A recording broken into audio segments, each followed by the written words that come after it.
Hello friends, నేను Lakshman. Welcome to my kitchen. Friends, ఈరోజు మనం తెలంగాణ స్టైల్, స్పెషల్లీ ఉత్తర తెలంగాణ కరీంనగర్ స్టైల్లో మనం ఎండ్రికాయల కర్రీ, ఆంధ్రలో అయితే వీటిని పీతలు అంటారు. చూడండి, ఇవి ఎండ్రికాయలు, ఖతర్నాక్ ఉంటుంది కూర. ఎండ్రికాయల కూరను కంది చేను పూత పట్టినప్పుడు తింటే అద్భుతమైన టేస్ట్ ఉంటుంది. మీరు తప్పకుండా ఒకసారి ట్రై చేయండి, చాలా బాగుంటుంది. నేను ఇక్కడ 2 కిలోల ఎండ్రికాయలు తీసుకున్నాను. ఇవి వాష్ చేసిన తర్వాత 1 కిలోన్నర అయ్యాయి. వీటిని ఉప్పు పసుపు పెట్టి బాగా ఒక 2-3 సార్లు వాష్ చేసుకోవాలి. ఎండ్రికాయ కొండలను ఈ విధంగా కొత్తగా కట్ చేసుకుంటే కర్రీ వండేటప్పుడు వాటి లోపలికి జ్యూసెస్ వెళ్ళి చాలా టేస్ట్గా ఉంటుంది.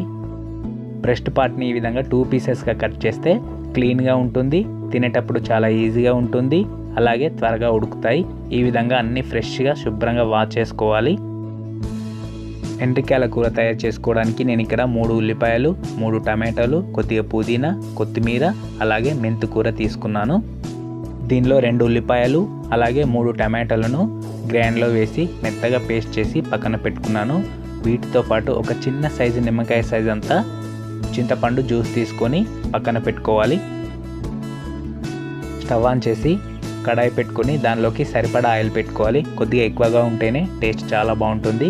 ఇప్పుడు దీనిలోకి దాల్చిన చెక్క, ఒక 4 లవంగాలు, 2 యాలకులు, కొద్దిగా సాజీర వేసి 1 నిమిషం పాటు ఫ్రై చేసుకోవాలి. ఈ విధంగా వేగిన తర్వాత దీనిలోకి ఒక మీడియం సైజు ఉల్లిపాయ చిన్న ముక్కలుగా కట్ చేసుకొని వేసుకొని వీటిని కూడా బాగా ఫ్రై చేసుకోవాలి. ఇప్పుడు దీనిలోకి ఒక 5-6 పచ్చిమిర్చి వేసుకోవాలి. పచ్చిమిర్చి ముక్కలు, ఉల్లిపాయ ముక్కలు బాగా వేగిన తర్వాత దీనిలోకి 2 టీ స్పూన్ల అల్లం వెల్లుల్లి పేస్ట్ వేసి దీనిని పచ్చివాసన పోయేంత వరకు వేయించుకోవాలి. అల్లం వెల్లుల్లి పేస్ట్ బాగా వేగిన తర్వాత దీనిలోకి మనం ముందుగా ఉల్లిపాయలు, టమాటాలు గ్రైండ్ చేసి పెట్టుకున్నాం కదా, ఆ పేస్ట్ని ఇప్పుడు దీనిలో వేసి పచ్చివాసన పోయి నూనె పైకి తేలేంత వరకు బాగా ఫ్రై చేసుకోవాలి. ఇలా చేసి వేయడం వలన సూప్ అనేది కొద్దిగా చిక్కగా ఉంటుంది, టేస్ట్ కూడా చాలా బాగుంటుంది.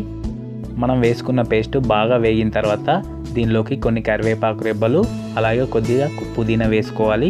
వీటితో పాటు కొద్దిగా మెంతి కూర వేసుకుంటే ఫ్లేవరు చాలా బాగుంటుంది, కొద్దిగా నీచు వాసన రాకుండా బాగుంటుంది.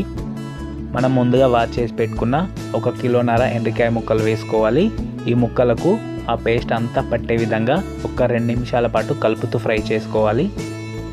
ఈ ముక్కలకు ఆయిల్ పట్టే విధంగా మనం ఎంత బాగా ఫ్రై చేస్తే టేస్ట్ అంత బాగుంటుంది. ఇలా ఫ్రై చేసిన తర్వాత దీనిలోకి ఒక 1/2 టీ స్పూన్ పసుపు వేసుకోవాలి. అలాగే టేస్ట్కి తగ్గట్టు కారం పొడి వేసుకోవాలి. నేను ఇక్కడ ఒక 3 టేబుల్ స్పూన్ల కారం పొడి వేస్తున్నాను.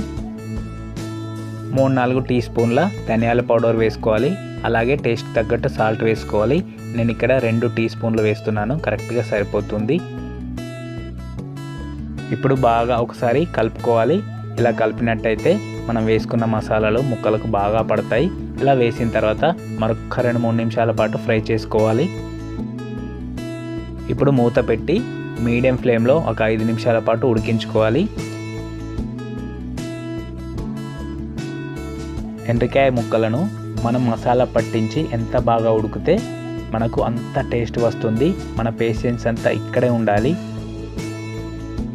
ముక్కలు బాగా ఉడికిన తర్వాత మనం ముందుగా తయారు చేసి పెట్టుకున్న చింతపండు రసం పోసుకోవాలి. ఒక చిన్న నిమ్మకాయ సైజ్ అంత రసం, ఇది 1 కప్పు మాత్రమే. ఇప్పుడు దీనిలోకి మనకు సూప్కు తగినన్ని నీళ్లు పోసుకోవాలి. చింతపండు రసం ఎంత తక్కువ పోస్తే టేస్ట్ అంత బాగుంటుంది, ఎక్కువ పోస్తే టేస్ట్ మొత్తం కోల్పోతుంది, డామినేట్ అవుతుంది. కాబట్టి తక్కువ పోసుకొని ఇప్పుడు మూత పెట్టి ఒక 10 నిమిషాల పాటు మీడియం ఫ్లేమ్లో ఉడికించుకోవాలి. ఎండ్రికాయ కర్రీలోకి సూపు కొంచెం ఎక్కువగానే ఉంటే చాలా బాగుంటుంది. కాబట్టి సూపు అడ్జస్ట్ చేసుకోండి. 10 నిమిషాల పాటు ఇలా ఉడికించిన తర్వాత దీనిలోకి ఒక 1/2 కప్పు వరకు ఎండు కొబ్బరి పొడి పోసుకోండి.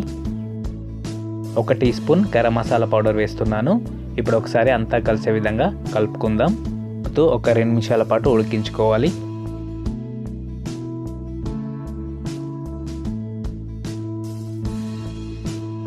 ఫైనల్గా ఒక కట్ట కొత్తిమీర సన్నగా తరిగి వేసుకోండి.